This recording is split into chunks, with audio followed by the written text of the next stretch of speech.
And welcome back. So this video is going to be a little bit different.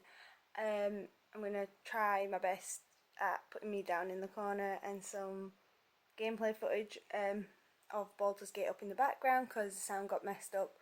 There was a whole thing that I was planning on doing with it, but I scrapped that idea, so this is what we're going to get. So I'm not going to lie, this week's been a bit difficult.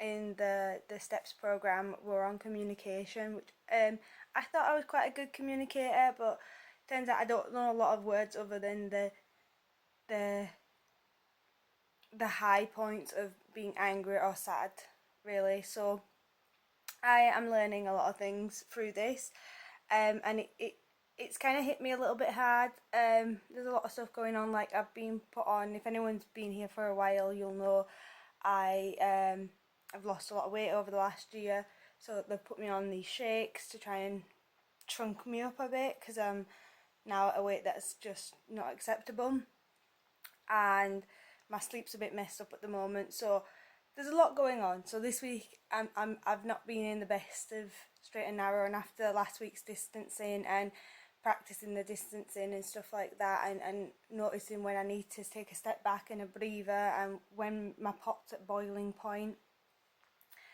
it's been a lot. So going back to it and then coming and you know, I'm going to have these weeks where it's going to be difficult and I'm going to want to just feel like quitting, but it's just the perseverance and knowing that it'll be fine, we'll get there in the end. But communication essentially is to get your words out whilst before you get to boiling point. You know, it's to as you're doing the distancing, so it doesn't look like you've just shut down and walked away. You know, you need to know how to be like, look, if that comes down to the terminology that they're using in the steps program, which is a 1 to 5 pots, where, you know, you're a cold, you know, pot on a stove to, you know, your pot's now on fire and your kitchen's going up. You know, those are the sort of 5 steps of the pots, and communicating where you are on them is important. So using things rather than just always being at catastrophic level, knowing when you can tell someone, right, okay, these are the feelings, and putting actual words to that. So if you're out in public and, you know, you're having a bit of a meltdown or a bit of a steamy pot moment, you know, you can put into words, be like, I just need a minute to take a breath because I am feeling, and you can put those things in. But again, I'm trying to focus a little bit on the distance and the distraction and the tools that I'm using when I'm having good moments as well, because I've been heavily focusing on, you know, when I get my rage episodes or when I get my hyper anger episodes, and what I need to learn is to also keep the balance. You know, I can't go one way or the other. I can't be just like, you know, espresso depresso 1 minute and then, you know, jumping off the ceilings with, you know, happiness the next. It's not good. I need to keep myself at a medium temperature. I think that's probably where I'm going to be best sitting at. I don't think I'll ever be a cool cucumber, like just chilling in some icy water on the stove. That's not going to be me. I don't think it's ever going to be me. So that's just something that I've had to accept and learn to live with. So I'm always going to be a tad, you know, yeah, I'm like Marmite, you know, you love me or you hate me. And that's just where I'm going to sit in life, and that needs to be okay. I can't please everyone.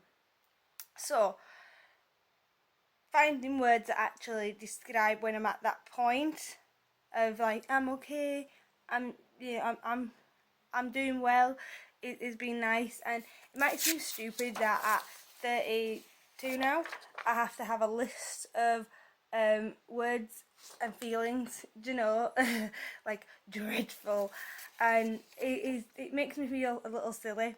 But if you can't laugh at yourself, you know, and think to yourself, well, this is obviously a step that I obviously missed out in kindergarten, so I'm just catching up, you know.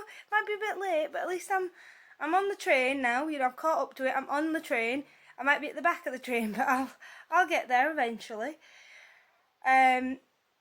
And, you know, you've got good words like jolly and happy and pleased and relaxed, restful, and then words for her, and like, you know. So I think this is a really good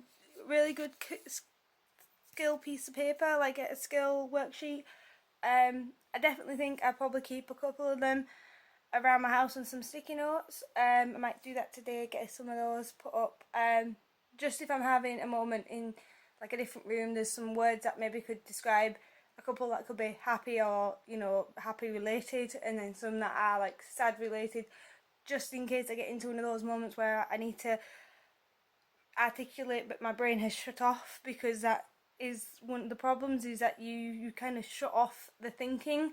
And as it said in the, you know, in the last week's work, it's that the emotion chasing the actions, and then the actions just chasing, and it's just going round and round and round, because no longer you're no longer in control of that. It's just a whirlwind of you acting upon emotion that has maybe no grounds, maybe grounds, but either way, actions do have consequences. So, you know, we need to keep the pot from boiling over no matter what situation. And I think this is going to be one of those, you know, tough weeks that's going to really push me. But again, it's a difficult course. You know, it's not the easiest thing to go through and learn. You know, that these parts need a bit of polishing, and, you know, admit that you're not perfect, and admit that you've got issues that need to be worked on before you can be a functioning person again. Not that I'm not a functioning person, it's just I obviously need to work on aspects, and I think that's a good thing, knowing that you've got them goals to aim towards.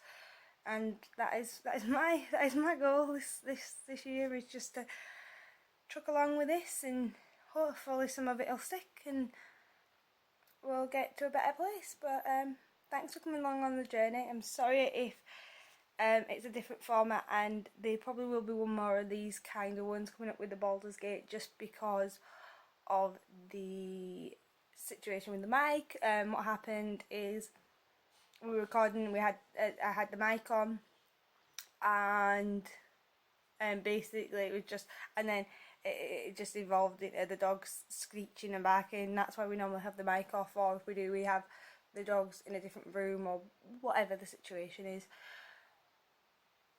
Anyway, so hopefully we'll be back to having some sort of sound from the game and not just me rambling on. Enjoy anyway, and I'll catch you